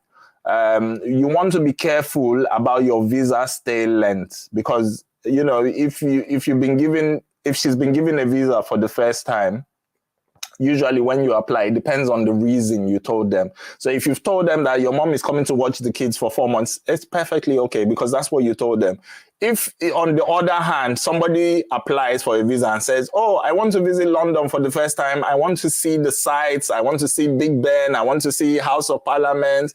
I will visit my family as well. This is what we put on visa. We help people with visa sometimes. So this is what you write in the letter, isn't it? I'm going for this period to this period, 10 days. You told them you're coming for 10 days or 2 weeks. Then you now stay till 5 months, 3 weeks, till 2 days before the visa is gone, and you go back. Next time, you might get difficult. You know, not all the time, but sometimes these are things they pick up on. It's like, if you stayed 5 times, they will say, this person doesn't have intention of going back. Oh. Does he have a job there? Does he have things he's doing there? Why have you stayed 5 months out of a 6-month visa when ideally the crunch time is 1 month, you know? And if you have a 6-month visa and you're coming on the visit, the sweet spot is 1 month, at the maximum 3. So I think mom will be okay for 4 months. If you've told them she's coming to care for your kids, it's a very common thing. She's not working there. She might be older. You know, most moms come in above that 50, 60 thing. So maybe she's not doing a job there. Parents have it easier when they come. They don't look at them as economic migrants. They're not going to think, oh, your mom is coming here to come and work and make money on that thing or whatever. So you should be fine for 4 months. Don't worry about it. If that's what you are referring to, something we put on the channel last week, it was for a lady who was thinking of changing her visa type. And I was trying to advise her that it would take a long time for the change to go through. You know, the application for the sponsorship and all of that. And at the end of that, if she's only here on a 6-month visa, it would be quite tight. So that's the reason we did that show. But if mom is coming to take care of the kids, don't worry, you should be fine. All right. So we got Chukudi Ejogu. What do you think about doing a master's in logistic and supply chain management? It's a brilliant course. There's a lot of job opportunities in that. You won't find out wasted here. You know, I think there's a lot of courses we do in Nigeria, and you think, when I come out, what am I going to do with that? But here is quite different. I think you can go for that if you have the opportunity. You will get jobs in that field, definitely. Okay, I beg your pardon. We've got George Agbane. Good evening. Job opportunities for a newly trained data analyst. Yeah, you will get jobs. That translates over very well here. So if you're a data analyst, there's so many data analyst jobs. The only problem is you don't have experience if you're newly trained. So you will be going in at entry level, obviously. You probably won't get a job that pays very highly. But what you want to do is just build up your experience slowly. Take anything that will take you for now. Apply. I saw something online the other day. A girl was moaning, I've applied for 50 jobs. Nobody will have me. I'm tired. I want to go back to 50. You should be doing 50 a day. It's like, it's not easy getting jobs here. It is a work of dedication. You know, people that get jobs, you wake up in the morning, set aside the time. If you start at 9, you start applying. Apply all the way till 1 p.m. Spend 4 hours on it. Take the application of jobs like a job itself. That's how you need to approach these things. If you don't put pressure, you know, things will pass you. And it's like you look on Indeed and some of these sites and you see, it actually tells you how many people have applied for this post. You will see 600 people have applied. There's people staying up there at night. Now, another tip for people while searching jobs. If you know the field you are going to, like George, if you're going into data analyst, set up alerts for data analyst jobs on all the sites you search on. So as soon as a new job drops in, you are one of the first people that get emailed. Have your CV ready to go, have your cover letter ready to go, boom, put it in there. By the time you do that for a few weeks, I promise you, you will start getting interviews. A lot of people want to sit at home, not do much. You go out, I'm in London, you go and look at the road, you look at the snowfall, you are taking photos. Is that what you came for? You know, you need to get serious about it. You need to apply a lot of pressure. Honestly, if you work hard, these things work out for you. So I hope that helps. But you should be fine. You are in a good field, and there's a lot of opportunity in data analysts now. Okay, so we got Chukudi again. Also, what are the possible jobs available in that sector? Logistics, there's a lot. Supply chain here. Have you seen how people order online and things arrive the next day? And, you know, it could be from the other part of the country. It could be from Europe. There's so many elements of the supply chain that go on in this country. There's so many jobs you can get. You know, that's one you should email us about. I wouldn't be able to give you every specific job role you can get, but the supply chain is such a big thing here, like, and things are so organized. Everything is set in place, how things work. A lot of the bananas you guys have from the shop in Sainsbury's, when you go in Sainsbury's to buy bananas, those bananas have come from Ivory Coast. You go and buy flowers. These flowers have come from South Africa. How do they manage to get it here within a matter of days and keep it fresh? It will still stay in the supermarket for about 3 to 5 days. You buy it, you will still take that banana home, eat it for 2-3 days, and it's still there, still good. You know, the supply chain here is set up in such a way that I wonder, when can we replicate this in Nigeria? I went into agriculture in Nigeria a few years ago. We were growing vegetables, cucumbers, peppers, all this sort of stuff. And what made me come out of that business was there's nothing for the supply chain. Like, there's no way to store them. There's no way to keep them fresh. You don't have the refrigerated van. So we will do a harvest. It has to get to my 12 market the next day. If not, things are rotting away. If not this, you could lose a whole harvest. And I was like, oh my God, what we need now, and where I'm targeting is, I don't want to grow again. I want to put in facilities for the farmers. Every local area should have a cold storage where your goods come into, you pay to store it there, and then it keeps fresh. And that's when we can start thinking of exporting to other countries. We don't even have these basic things set out. You know, we don't have the refrigerated vans that take things. The peas, all the things you buy in the frozen section and in the shops here, as soon as it gets taken out of the field, it goes into cold storage straight away from there. So it is as fresh as the moment they cut it. But that's what we don't have in Nigeria, unfortunately. Sorry, I tend to go off on a tangent. If you know me by now, you come here for the gist, because you come for information and you know I'll tell you a lot of stories. But Chukudi, lots of opportunities. So if you're going into supply chain and management, honestly, you are in a very brilliant sector. We've got Zainab Ashekame. Okay, I'm sorry. I'm not going to butcher your name. I'll just call you Zainab. Thank you for joining. I just got a job in Milton Keynes. What is the range of rent per month for a 2-bedroom in Milton Keynes? Okay, so I've got a lot of experience of this because we've had quite a few people in Milton Keynes recently. You're looking at between 1,200 to 1,350, somewhere in that range. If you're lucky, you might get something 1,001, but for 2 bedrooms, I would say go mid-range. 1,250 will be your sweet spot, and some go up to 1,003, okay? I hope that helps, Zainab. We've got Abiodun, Magbagbe Ola. Is there any COS in logistics field? Can you help out to know? So the reason why a lot of people are going into care jobs is because it is on the skill shortage list. That's why you are hearing care, COS, this, that, because these are the jobs that are in short supply in the UK. Logistics is not in short supply. So the government is not going to authorize hundreds of people to employ people from abroad. So this is why we have care. If you can get a care job, use that to come in. When you come in, look at other options. And that's what a lot of people are doing, you know. But if you want specific sponsorship in one field, you might get 1 or 2 companies that's doing that, but you won't get a lot of opportunities the way it's going for care. So this is the reason. The other job that is on the shortage list right now is teachers. So if you're already a qualified teacher in Nigeria, please go the teaching route. Don't do the care route. Just because care is there, you can go through teaching route, and there's offers for that, and companies can come and recruit you from Nigeria. There's no restriction on that. I'll go Abiodun again. How easy is it to switch profession in UK? We won't be able to get jobs easily. Of course.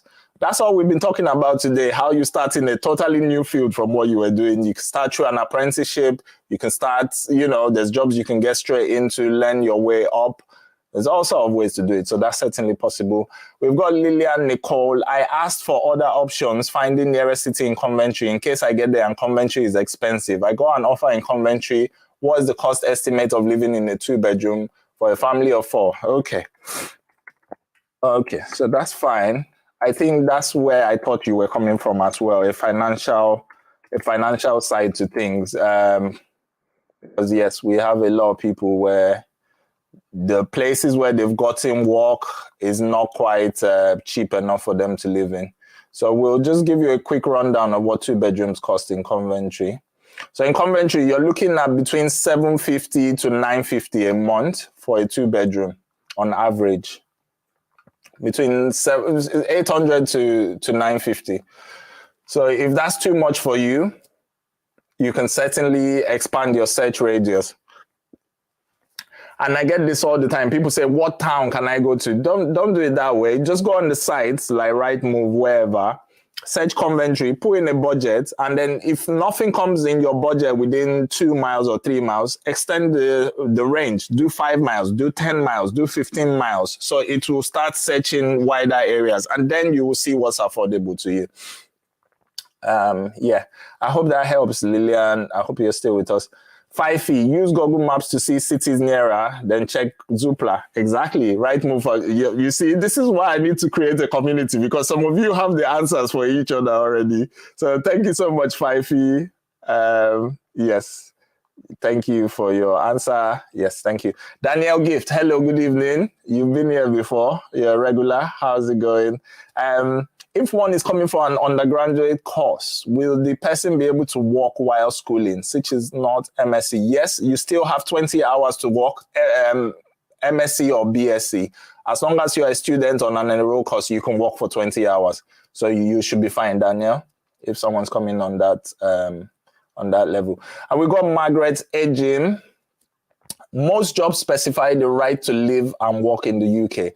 As a dependent, does my visa cover that, or do I need to get my independent leave to remain first? No, so if you have a dependent visa, you have the right to work. When they say right to work and live, you have the right to work. If you do not have, they will specify what you cannot do. So what you cannot do is have recourse to public funds. You can't claim benefits. You know, you paid for your healthcare and the IHS charge, that sort of thing. But if you're coming on a dependent visa, you can work. Please don't let the terminology put you off. You can certainly work. You've got a visa that allows you to work full time, okay? So when they say, do you have the right to work in the UK? Say, yes, I do.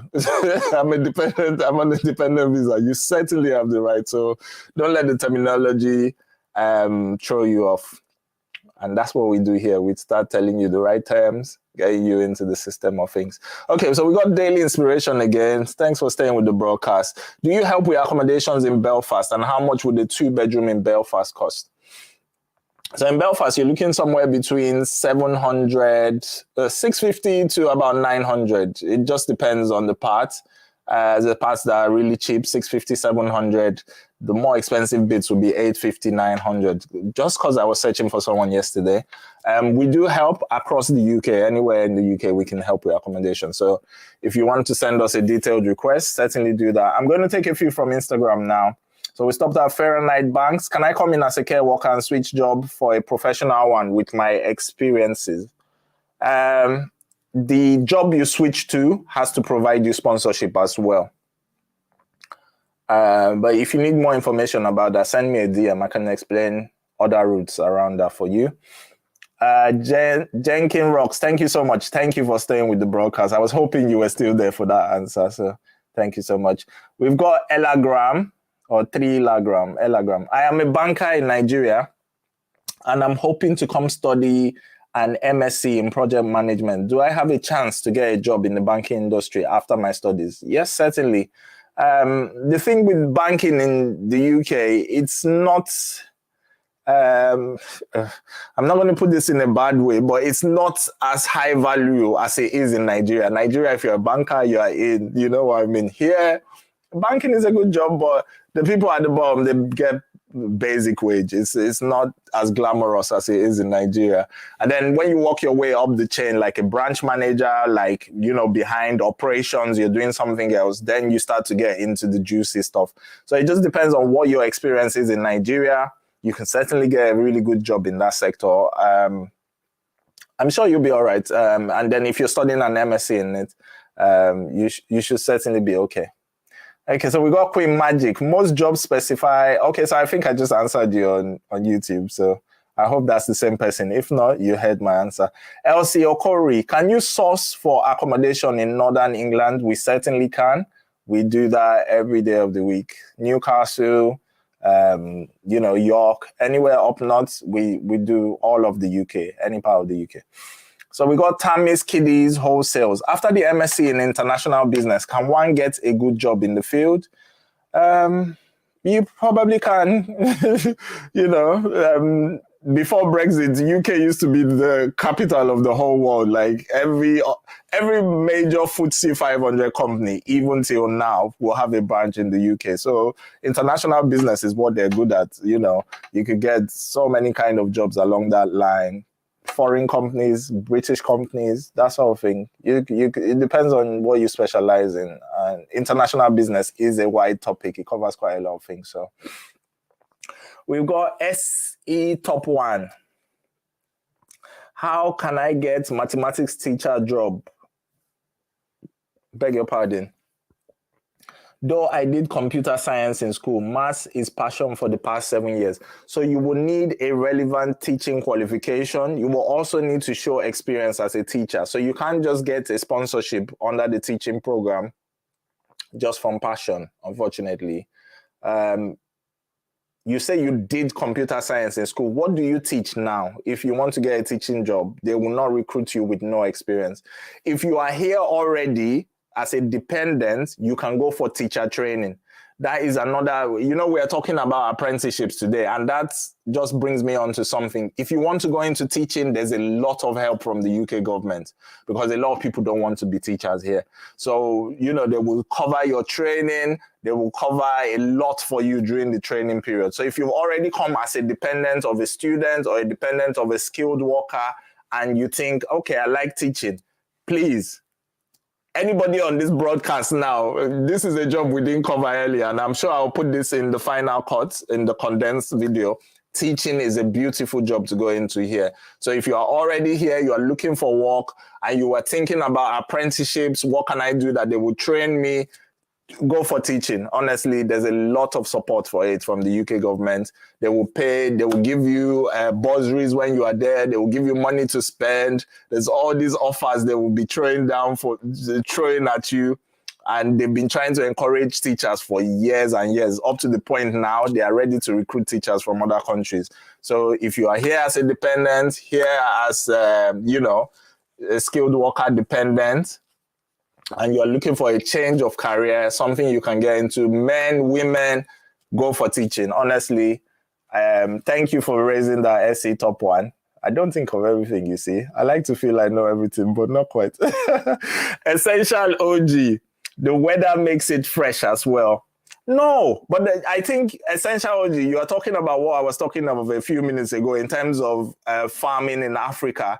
The flowers, flowers, when you pluck a flower, it's dead within a day or two if you don't put it in water. They managed to bring flowers from Zambia, from South Africa, and they still last here for one thing. The bananas come from Ivory Coast. Ivory Coast has the same weather as Nigeria. It's not weather. It is an excellent management and supply chain issue. And that's why I was responding to a question about the supply chain in relation to growing vegetables. So if anyone doesn't know what I'm talking about, you just join. We're talking about why Nigeria doesn't export as much fresh produce and why other African countries are doing it brilliantly. It's the supply chain. It's all phases of the supply chain have to be set out there. So it's not their weather. We like to excuse a lot of stuff. It's down to electricity. We don't have constant supply of electric compared to other African countries now. They're doing quite well with electricity. There's all these other things. So I won't take weather as an excuse. There's things that come from Brazil. There's things that come from countries just as hot as Nigeria, and they are all preserved. Ask anybody who is in London now. You can go into any supermarket, any big Tesco, Sainsbury's, and you can get food from all across the world. How do they do it? How do they get it here on time? It's still fresh. You can still eat it. We buy plantains here every day. They come from Jamaica. All the plantains we eat here, it's not from Nigeria. They're all from Jamaica. Our food doesn't make it here fresh unless it's dry food like gari or these sort of things. Most of our fresh food doesn't make it over here fresh enough. Okay, so Otumba, we've got IT is my new career path, and I'm in the new UK at the moment. I used to be in finance for 14 years. I'm keenly interested in IT support to progress into other aspects of IT, possibly cybersecurity. Okay, so that's good. Bros, I'm hoping I'm going to be on your neck for certain tutelage. I hope you go mentor for us. Reach out. I studied computer networking in university. So when I left law, I went into computer networking for 3 years, and I did a master's in that. So I can certainly help you along your journey. Not to say much on that. That's fine. So we've got Alkoroji, I hope I'm saying that right. Hello, good evening. Please, are there jobs in project management? Yes. Now, I spoke about the construction industry earlier. If you have a qualification in project management, that is your best bet. Honestly, you will get a job in no time. If you've got Prince 2 qualifications, you may only need to take 1 or 2 little things here. You'll be, and like I said, the UK has a housing crisis. We are building. Every corner you look where there's a small amount of land, they are building something there. So in terms of project management, you people are going to soon start. I have a friend who is a project manager. I have friends in everything. And I promise you, it's a great place to be. They do apprenticeships as well. You can start right at the bottom, work your way up. So, yes. We've got Adriel. As a professional certified builder in Nigeria with over 8 years of experience, what are the chances of getting into construction job there? Maybe through apprenticeship or UK certification? I think that's a follow-on from what we've just said. You certainly will get a job. There are opportunities for apprenticeships. There's things you can get into, definitely. So if that's the way you're leaning, and you definitely want advice on that, fill in our jobs form for a consultation. Anybody who is interested to know more about jobs, we have a form on the link on our bio. And if you feel that an expert in that field will get back in touch with you, they'll have a short conversation. We'll tell you what we can offer, how we can help. you know, and certainly that's what we're trying to do here. So I'm going to switch over to YouTube for just a bit. We've got Zainab. You've come back again. You say, thank you. Milton Keynes seems quite expensive. Please, which cities are a bit closer to Milton Keynes with cheaper rents for a family of 4 where I can live and still work in Milton Keynes? So this is a similar question to what we had earlier. You need to go on the maps, unfortunately, and look around. I wouldn't be able to tell you every single place around Milton Keynes and the prices where it's cheaper. But I'm looking on the maps now, and I will tell you a few things that are near there. So you've got places like Cranfield, you've got Bedford, you've got Newport Pagnell, which is quite close to Milton Keynes, to be honest. You might as well call that Milton Keynes. There's so many other smaller towns around there. The problem is you can stay in Northampton as well. It's not too far from Milton Keynes. It's about 30 minutes by bus. So anybody going to Milton Keynes, Northampton is a cheap option. And why, as much as we say go on the map and look, I like the fact that you asked the question, because I've covered this before. You don't want to go to a village that is so small and very few services there, you know, or where they're not expecting certain kind of people to live. You know, you might face a lot of bias from people. These small villages, they're very close communities, so you might not be as welcome as you would expect, just to say the least about that. So yeah, Northampton is a good one for you. If you're going Milton Keynes, it's got a big Nigerian community. You'll get Nigerian shops to buy stuff. You get people to help with care of children. All this sort of stuff is what you should be thinking about when choosing a town. I beg your pardon. A lot of people get caught up with this idea that, okay, this is too expensive. Where do I go next? Yes, you might find something that is very cheap, but what is there for you? Can you live there really and have a good quality of life? Because you might not find someone to be able to care for your kids when you're at work. You might not be able to find, you know, other facilities. It might be such a small town that you actually need a car to live there. There are so many parts of the UK that doesn't have good transportation links. You will need a car to live there if you decide to live there. So don't stick on price. Think of the cost of what other things will cost you. And you might find that that money you are running away from paying there, if you're only going to save £100, but then there's nobody to care for your children, you might as well stay in Milton Keynes and get the childcare, because there's a bigger Nigerian community. You'll find somebody that will act as a nanny for you quite easily there, compared to going to stay somewhere else. So I hope that helps, Zainab. You know, we can discuss that in a bit more detail. We got David Ojechi. Good evening, brother. Thanks for what you do. Thank you for being here. Please, I need mentorship in cybersecurity, someone to guide me since I'm new to this field. Certainly, we can help with that. Fill in our form, fill in the consultation form on the bio. You know, I think I'm going to expand that form as well. We'll put a section for notes so that you can tell us a bit more of your expectations and what you want. I'll do that straight after this stream, and then we can start helping you from there. All right. Hope that helps, David. Get in contact with me. Send a DM.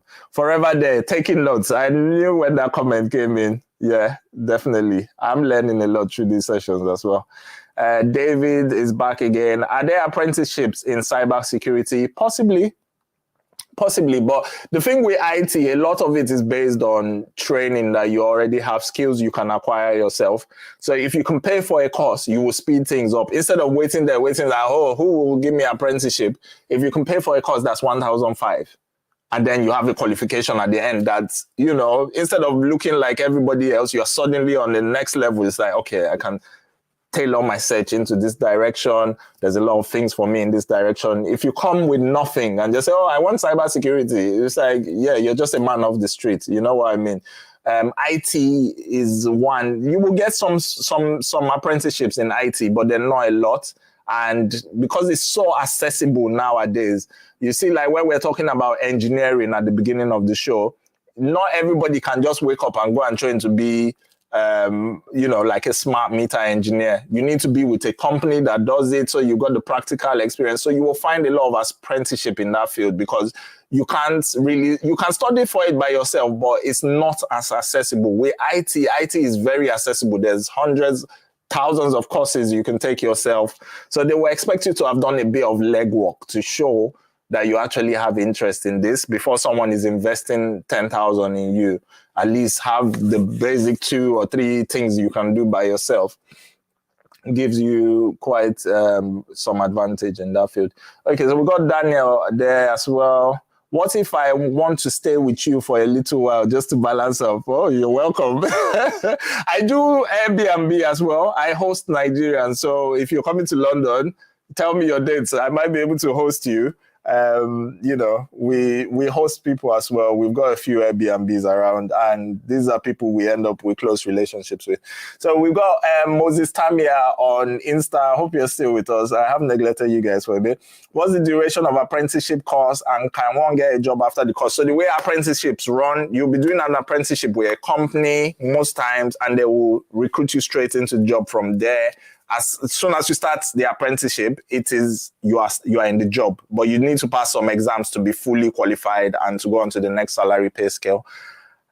Duration can be anywhere between 1 year to 3 years. It depends on the apprenticeship. It depends on the type of job. If you've been with us since the beginning, I've told a story about a friend who I have who works for National Rail. They do the rail tracks for the trains. It's a 3-year apprenticeship. I've told you my own story about being an engineer with British Gas. It was a 1-year apprenticeship. So it can vary. It depends on the job. If you're going for a teaching apprenticeship, I think it's somewhere between 1 to 2 years. So there's no fixed time. It can vary. Otumba, thank you, bros. I forgot to add that I'm a dependent, and I will definitely explore the options of apprenticeship you mentioned. Also, my old experience was in Nigeria. Okay, brilliant. I hope that works out for you. Get in contact with us. Surely we can always give you guidance and help. We've got One Day Bame. I'm coming to Salford with my family in September. What is the rent like for a 2-bed? What other areas are advisable to live in, considering the factors you mentioned? So for Salford, that's Manchester. You can live in Bolton. You can live in Wigan. So I hope you're still there. Bolton, Wigan, slightly cheaper. The whole of that area is going up in price daily because a lot of people are heading there. So I don't have great news for you. For a 2-bedroom that you are asking for, I would budget sort of similar. I've told people for Milton Keynes, anywhere between 900 to 1,200. 900 to 1,200. It'll fall somewhere in there. So yeah, so I hope that helps one day. That's sort of the range you should be aiming for. Somewhere, a cheap one will be 900, more expensive one, 1,1. Look at the other areas we spoke about, Wigan, Bolton. You can commute about 30 minutes into Salford.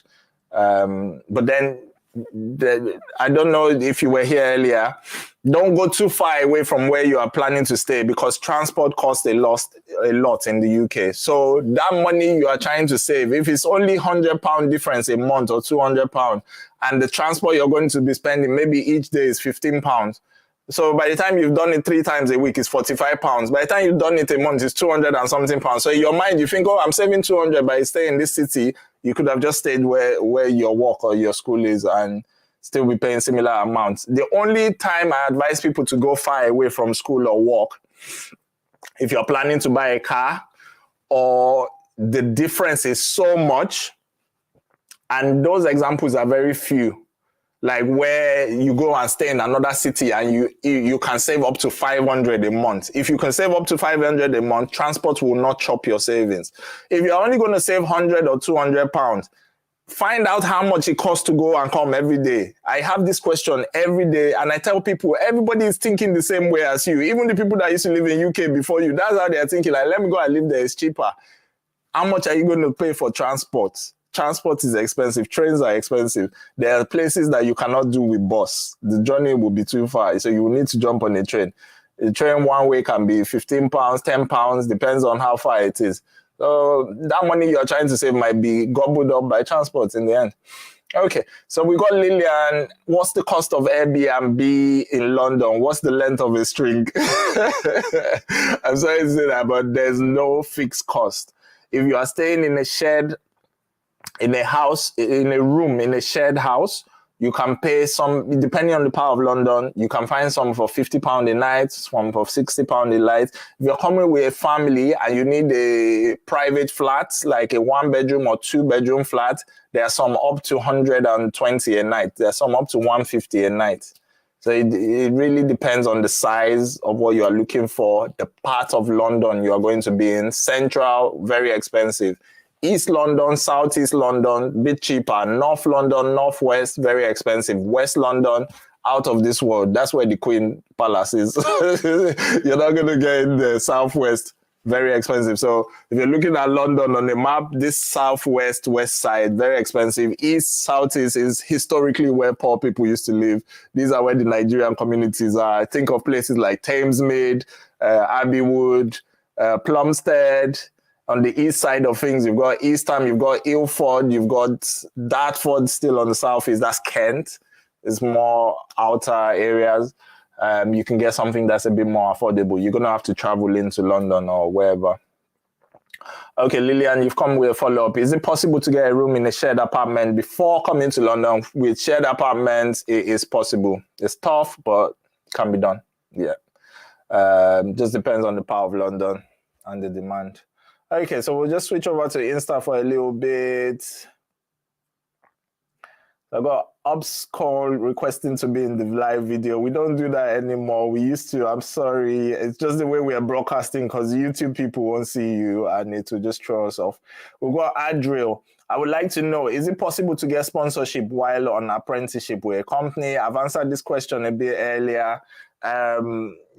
Apprenticeship is not for you if you're looking for sponsorship. Honestly, it's for people that are already dependents of students or dependents of people with skilled workers should consider sponsorship. If you are a student, I wouldn't advise it. They may not even take you, to be honest, because they need people that are already here for long term. A company that's going to give you an apprenticeship for 3 years, they need to know that after the 3 years, you have time to work for them so they can recover their money.